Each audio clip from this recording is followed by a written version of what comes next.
Welcome to the Mayor Minutes Podcast. I'm Joanna Mouton, Mayor of Wayzata, Minnesota, and your host. Tune in each month as we get to the heart and soul of the people who serve the city and the community. Today, I want to welcome back City Manager Jeff Dahl to the podcast. Jeff has been with us probably about a year ago, but today we're here to talk about all of the things we've accomplished in 2023 and what's ahead for 2024. So Jeff, welcome back.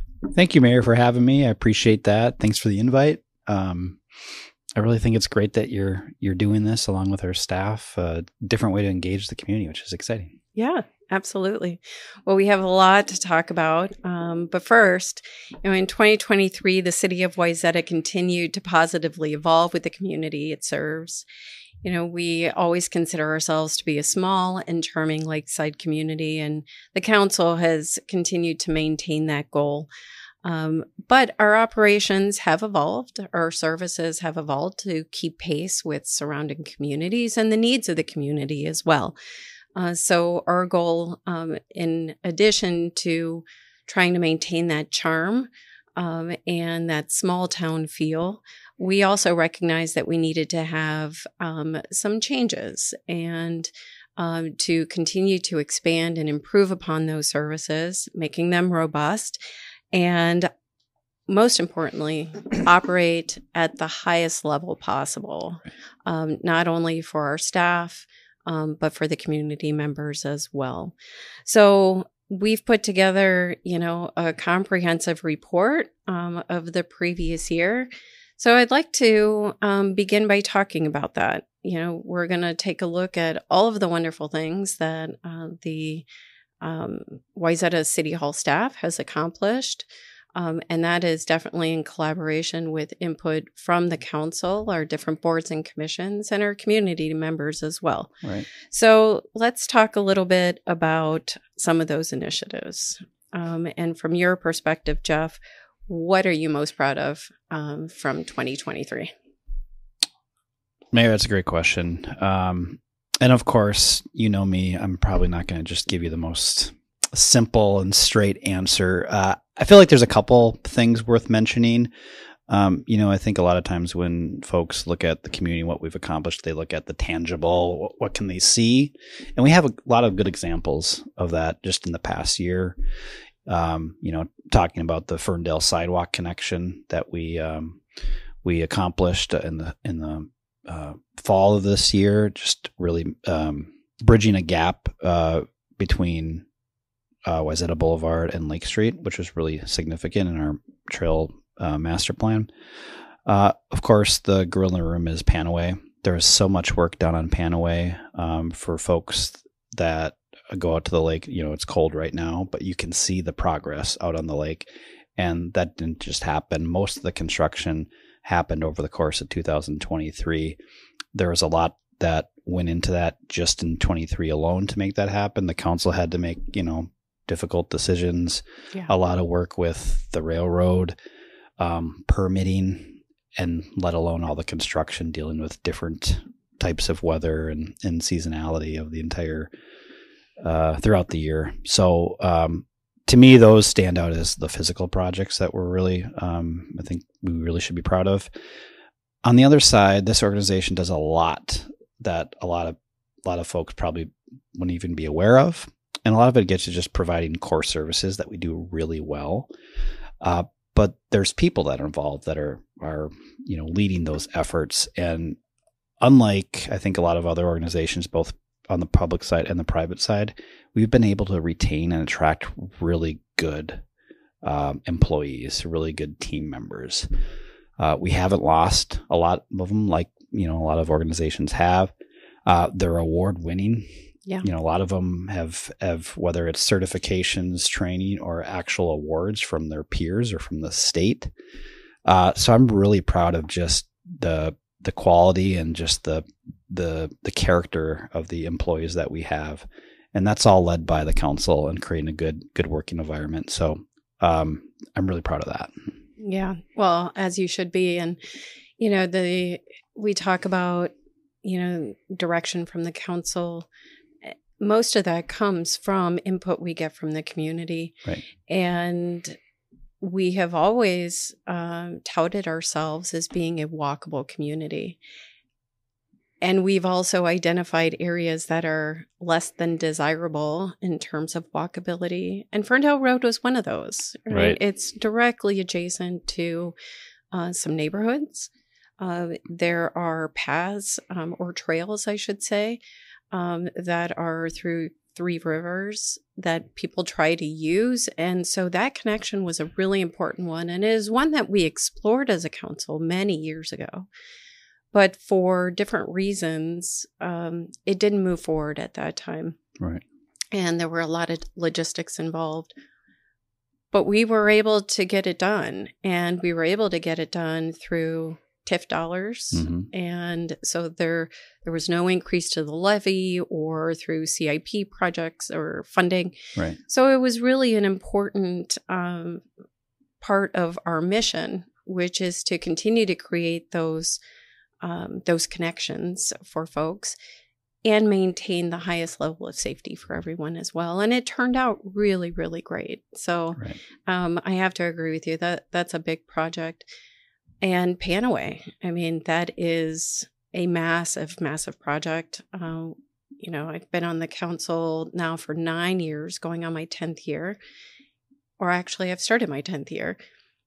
We started really kind of digging into Panaway my first year on the council. So 10 years. And here we are, massive, massive accomplishments in 23, finishing touches now in 24, which is great. And so that is something that, as you mentioned, we can see the physical manifestation of all of that work, which is amazing.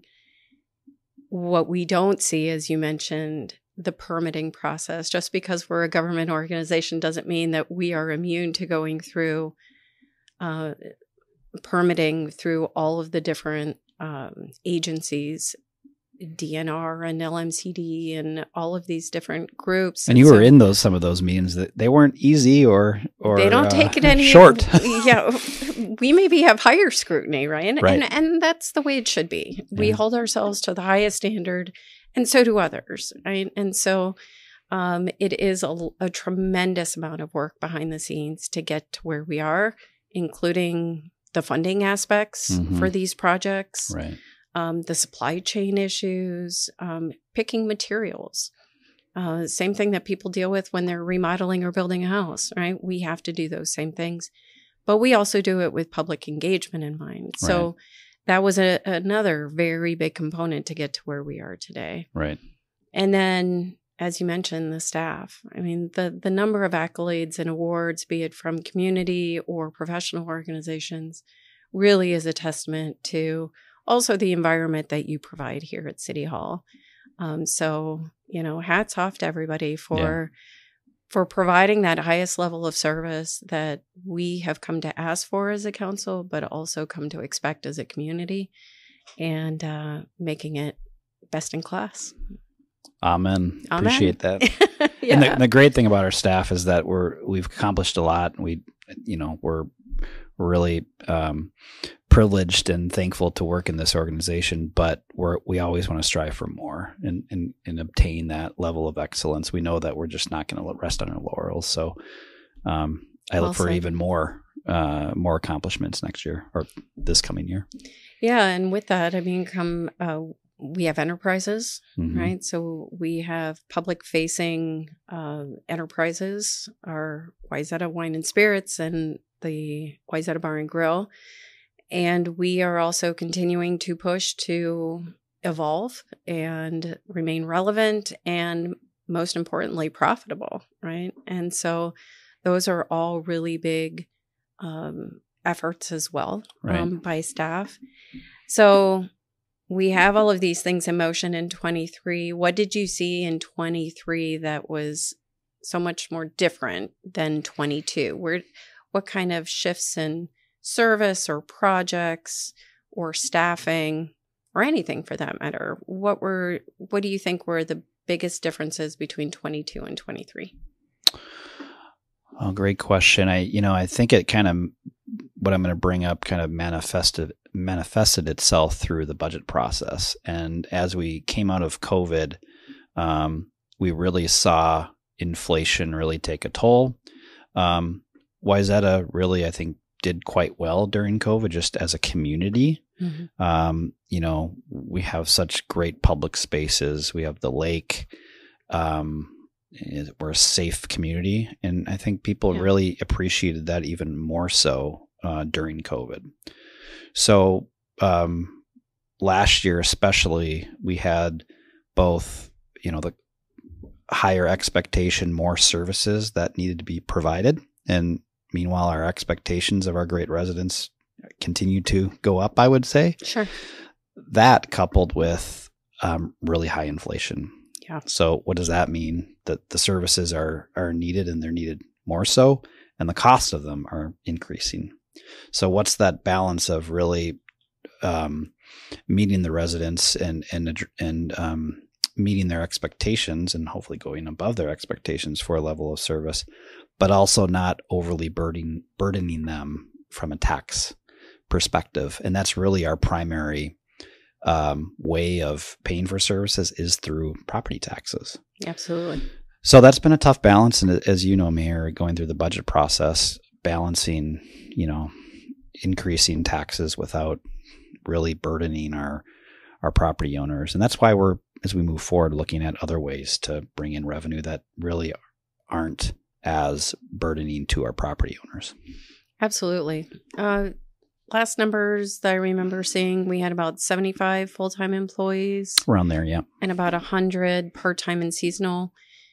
And we, as you mentioned, we felt the inflationary pressures as well, both cost of utilities, cost of materials, because we buy quite a few materials, in our day-to-day to keep things up, be it for roads or sidewalks or running our enterprises. Cost of insurance, like for everybody else. So everything that everybody felt at home, we were feeling here as well. Absolutely. And, as you mentioned, that comes through property taxes. And even though we've always strived to keep things below, maybe what even some of our neighbors are levying, at the end of the day, we want to maintain that highest level of service. Right. And that comes with a financial cost to it. So it'll be interesting to see in the next year or two, kind of if things level off. It seems like maybe it is a little. I think so, yeah. But, we're definitely, I know staff and council are very cognizant of those inflationary pressures and making sure that we're thinking about that as we move forward, as we budget. In a very long budget cycle. I mean, I think we spend, about 6 months? It's, a half a year or more for sure. Absolutely. Yeah. So it's not a fly by the seat of your pants kind of process. No. It is very long and intentional. And tough conversations, because, we can't have it all, and we have to be very mindful of our residents. Absolutely. You talked a little bit about services and how things have shifted a little bit from 22 to 23. One of those was increased police. Right. And so that was something that was very important. An expectation of our community is that we maintain that high level of public safety and expertise. And so we hired some more police officers, and we implemented some new tools as well, something that was new within the city limits. So that's something, I personally am also really proud of, in that it was a little bit of a departure from what we initially expected in 22. I think we had budgeted for the police officers, but, it was really important to get to the staffing levels that our police department said that they needed and our community expected. Right. And then those tools too, and the grants, I think we applied for and received more grants in 23 than we probably ever have. Hundreds of thousands of dollars, some of which paid for some of our public safety initiatives and the additional police that you just mentioned. Yeah, absolutely. Any other departments you can think of where we had some pretty big shifts in how we operate or how we look at things? Well, just adding on to the police, I think it was over 4,000 traffic tickets or citations that they issued, and you could kind of think of it one way and say, well, that's double what we normally would. So what's the issue?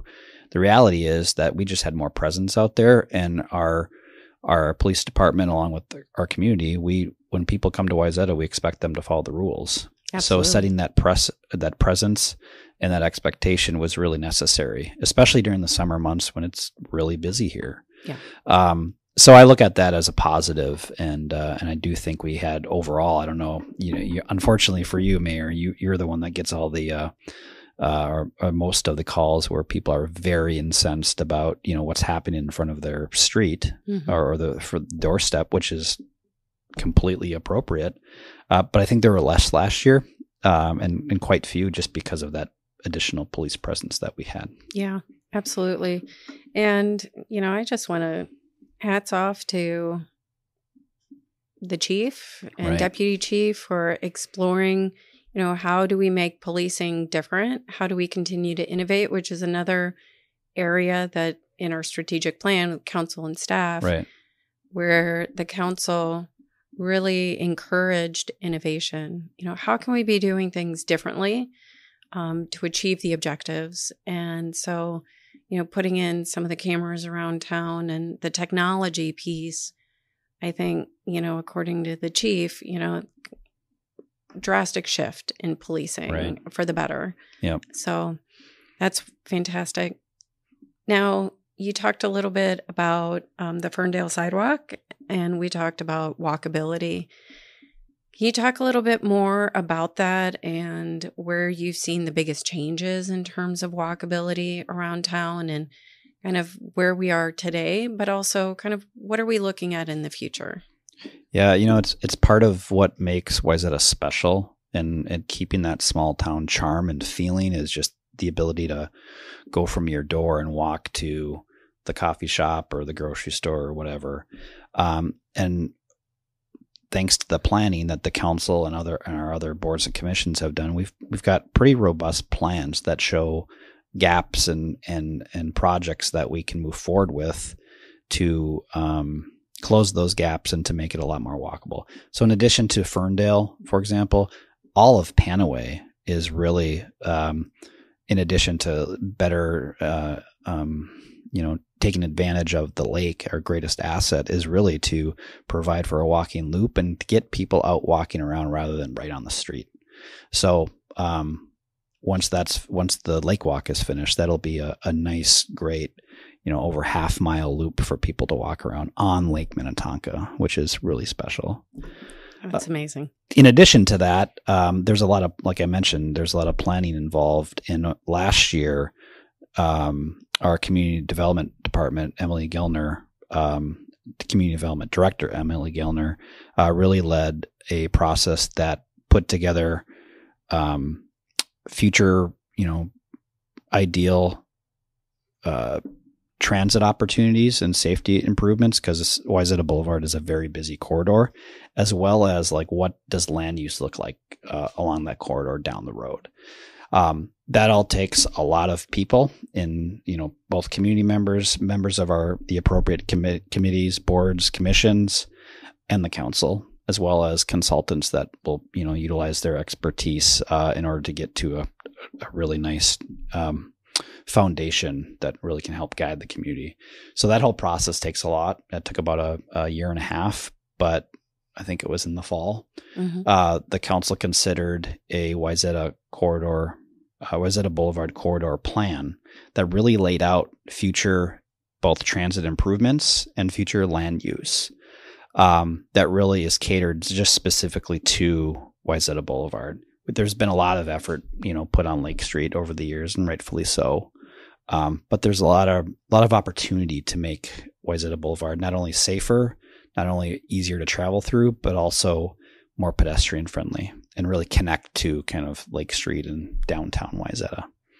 But that all takes time, money, a plan, and we have that now, so we can strive to start building it out, which is exciting.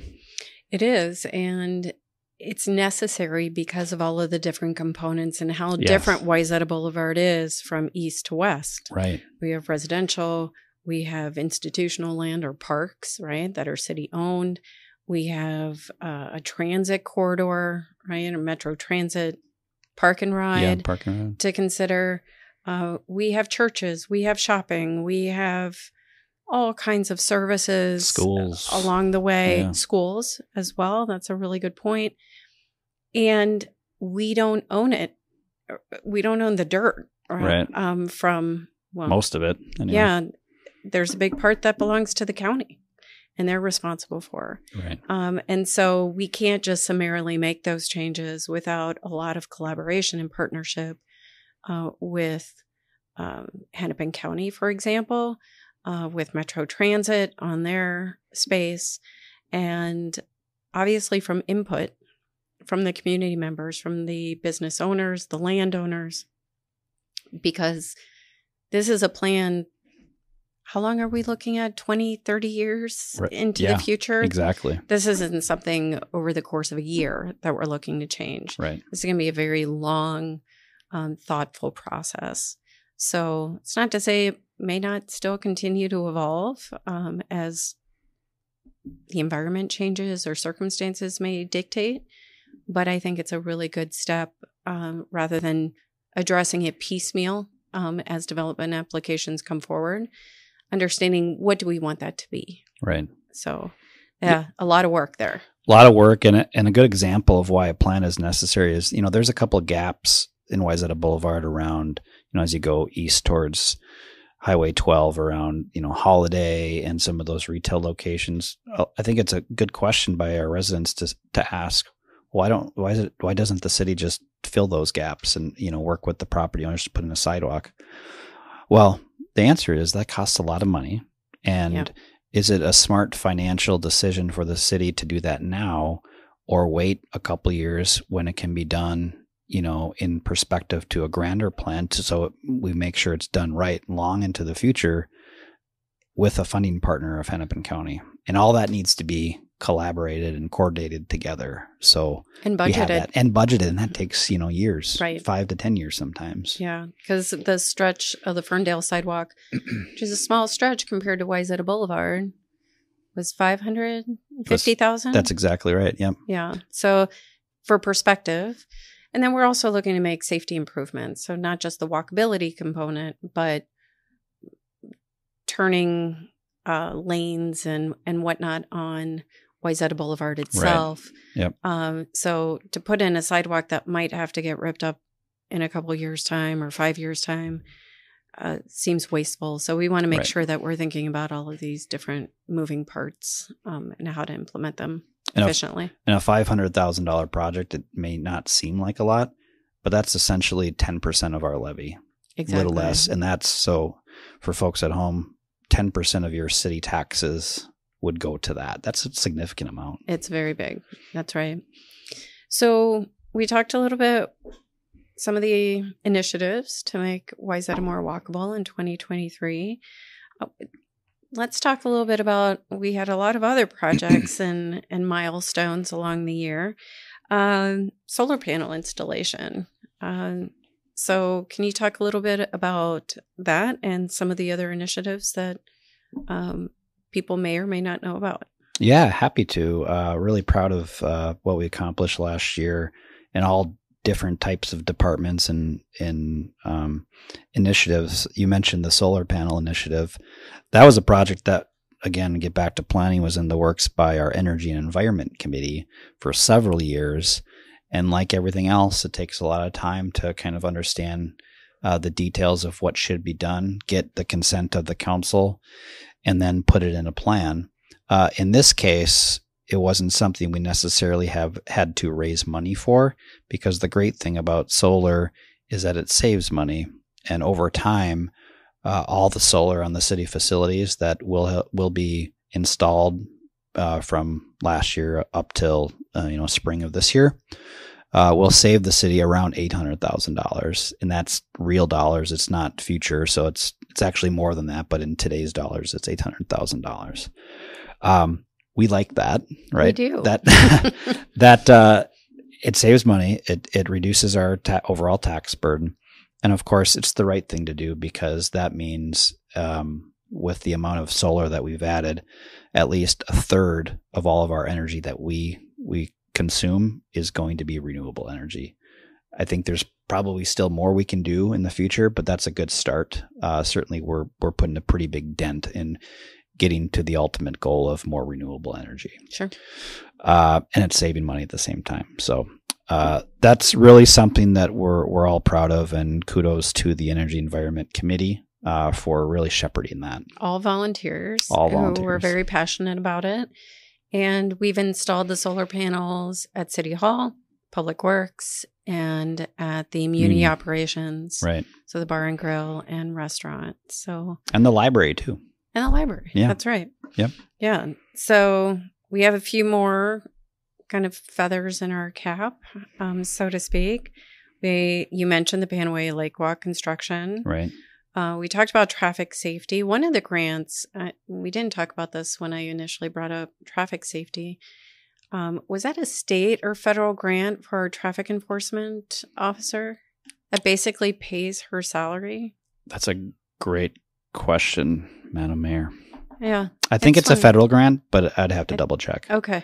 It's a grant nonetheless. Yeah. And that pays her salary, and we report on her initiatives and her successes along the way. So this is the second year we've received the grant for that, correct? Yep. Yeah.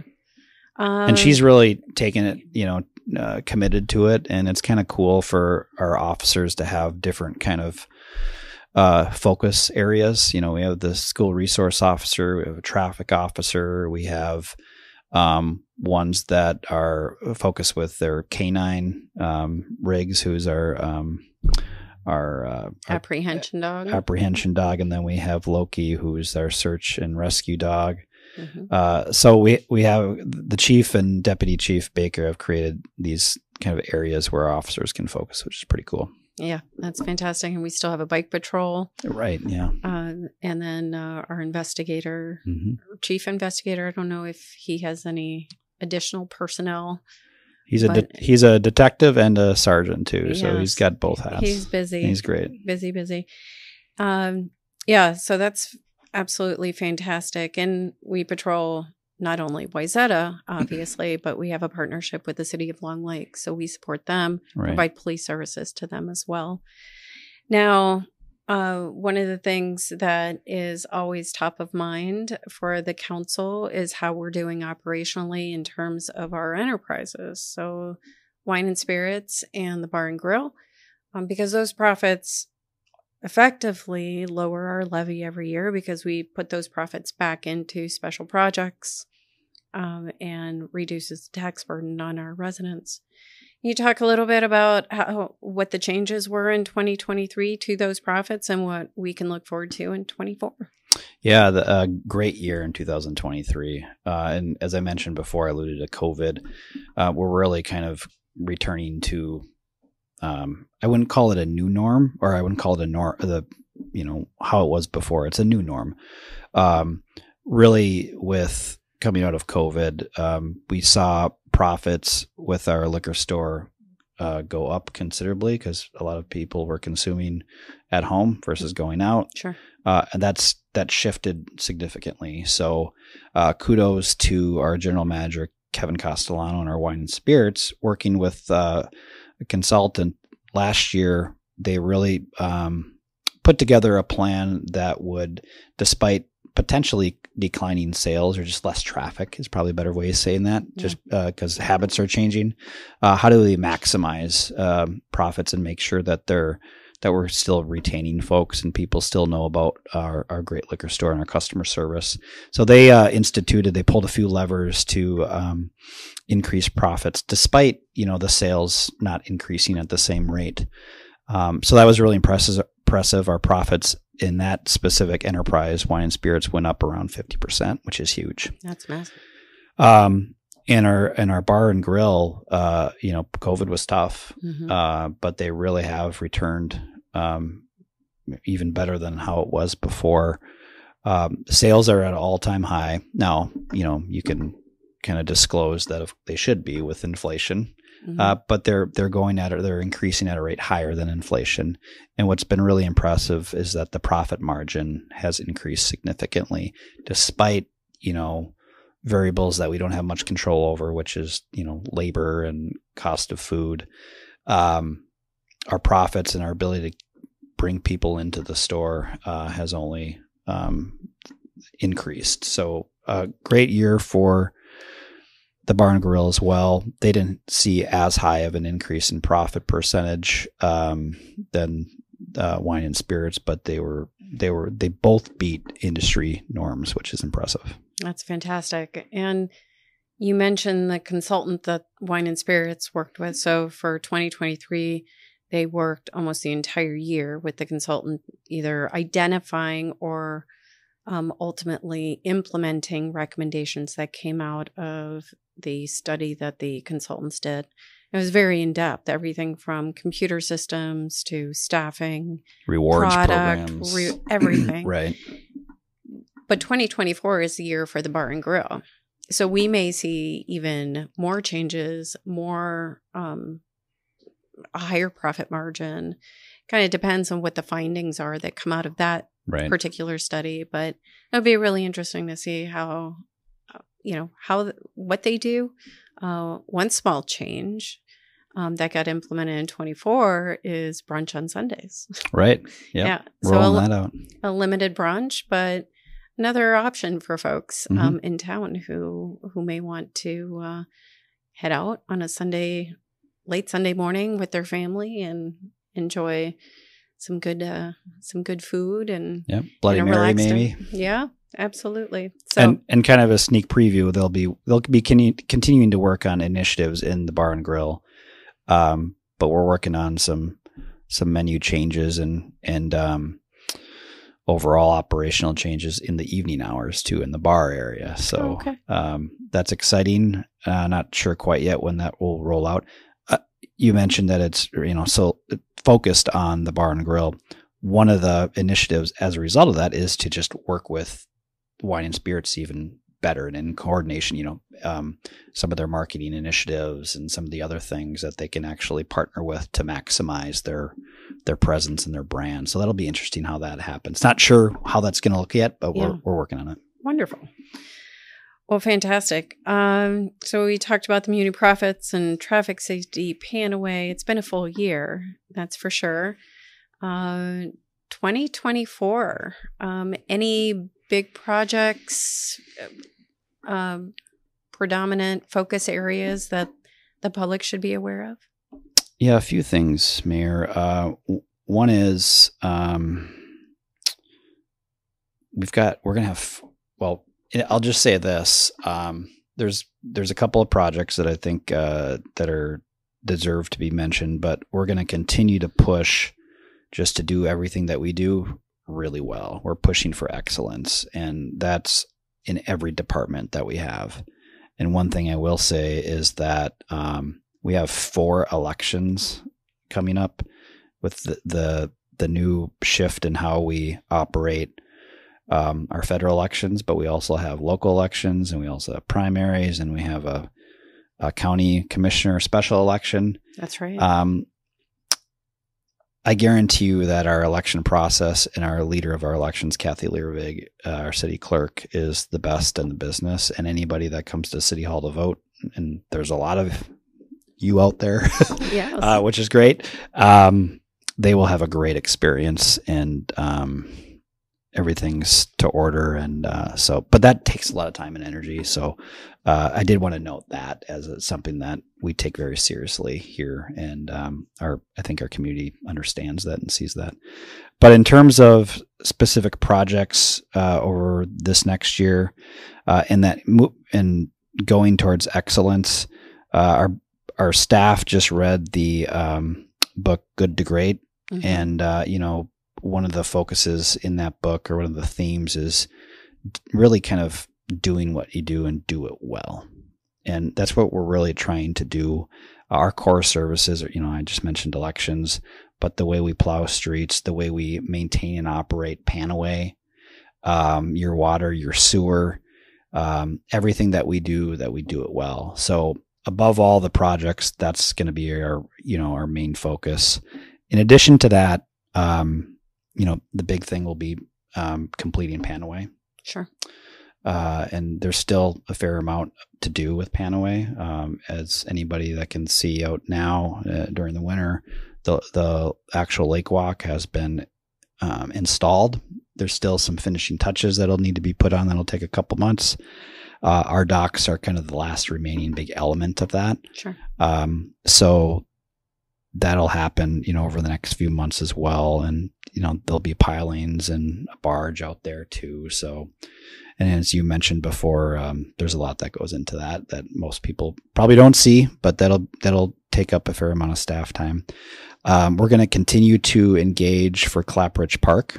Yeah. We engaged the community last year, and now it's really getting that last bit of feedback and moving forward with plans to hopefully construct as early as next year. And kind of the last big, I would call it, it's not necessarily like a project that people are going to see, but I mentioned, we discussed briefly about just diversification of revenue and really pulling all the levers available to get other sources of revenue to help decrease the burden on our taxpayers. So other sources of revenue beyond property taxes. Yes, that's a great clarification. So what does that look like? Well, it could look like looking at the fees that we charge, especially for like special events, for example. Sure. It could mean parking boats in our slips, our new docks that we create, having a charge for that. It could mean a sales tax for some of our food and beverage establishments. This is not going to happen like all this year, but moving forward with ways to attract more revenue that are more user based, and it's probably going to by and large come from folks that are visiting and not the residents themselves. But how do we, establish some equity in how things are funded? And right now it's really, I would say, lopsided towards property taxes, because that's the easiest way. Right. But there's a lot of things we can do outside of that to increase revenue to pay for the services that our residents want, but charge them or assess them in a more fair way. Absolutely. And something we've talked about at length now for some time, you brought up food and beverage sales tax as one option.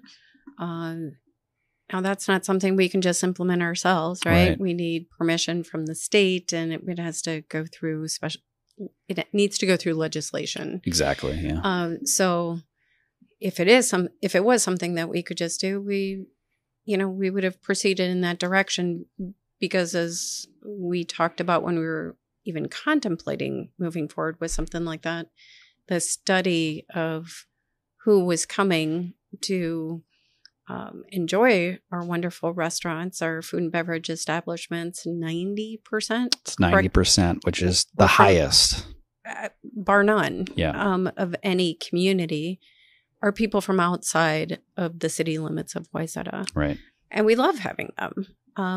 But as you mentioned, we were looking at ways of how can we establish some level of equity. So it's not our property owners in town who are essentially subsidizing all the visitors who are coming to town. And it's not to say that we're trying to get the visitors to pay for everything. It's just a more fair share. 100%. And we still need to engage and work with our restaurants to make sure that they're still able to thrive.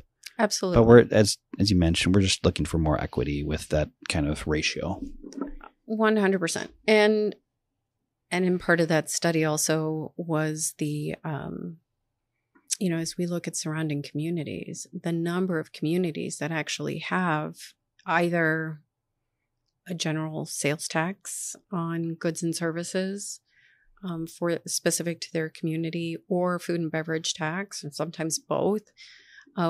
we are pretty much in the minority nowadays Right. for those types. So it's something we're exploring, Right. And if we were able to pull the trigger in 24 or 25, there'll definitely be a lot more information coming to that.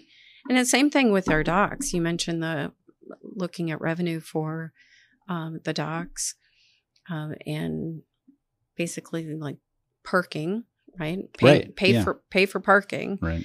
The majority of the people who use the docks, I think it's probably pretty fair to say, even though we may not have, an official study. Right.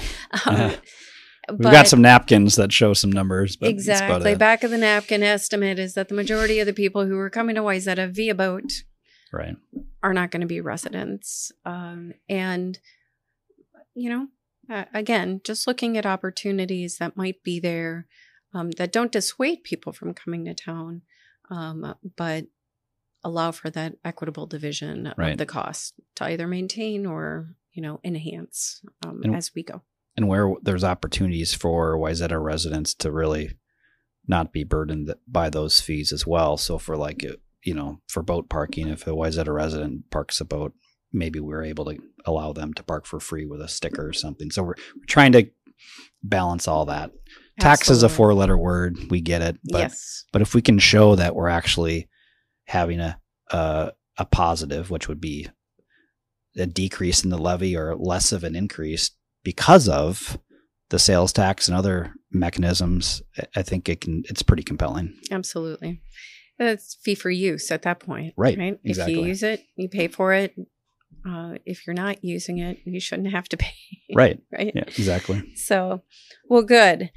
Well, all of this really came out of our discussions that we have every few years in our strategic planning sessions. So can you talk a little bit as we come to the conclusion of today's conversation? Yeah.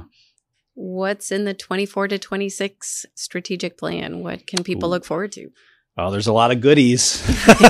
Hold on to your hats, everybody. For kind of government geeks, like myself, I love it. It honestly is the most important document that we have and the most important meetings that we have, because it really sets the foundation of what we want to be and what we want to do. So, and honestly, it keeps the council in check. I like that.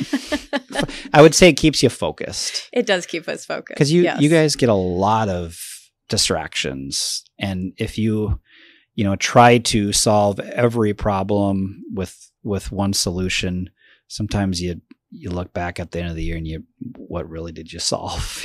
A heck of a lot of nothing, right? At that point, so it's really good to have a vision and be clear with the council that's in charge, that was elected by the people, where you want to go, and the strategic plan really shows how you get there.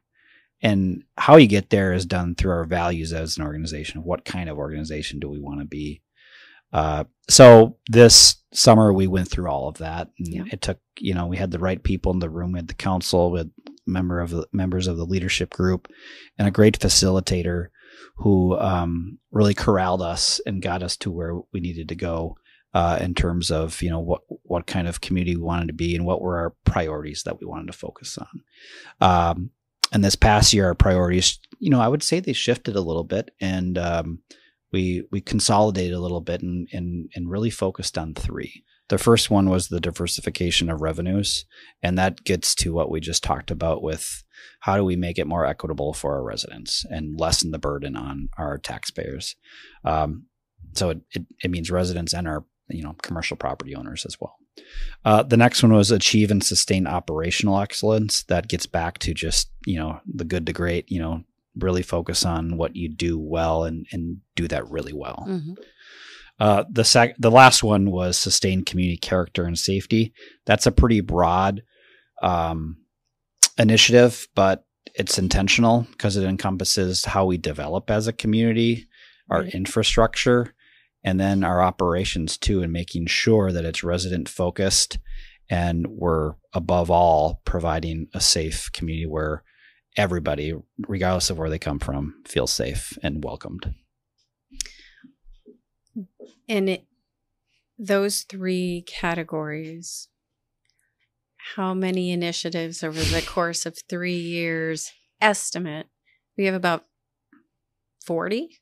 I think you're pretty close. Yeah. Yeah. Somewhere in there. Give or take 5. It's in that area. And some of them are a lot more encompassing than others and will involve a lot more work, but 40 is a lot.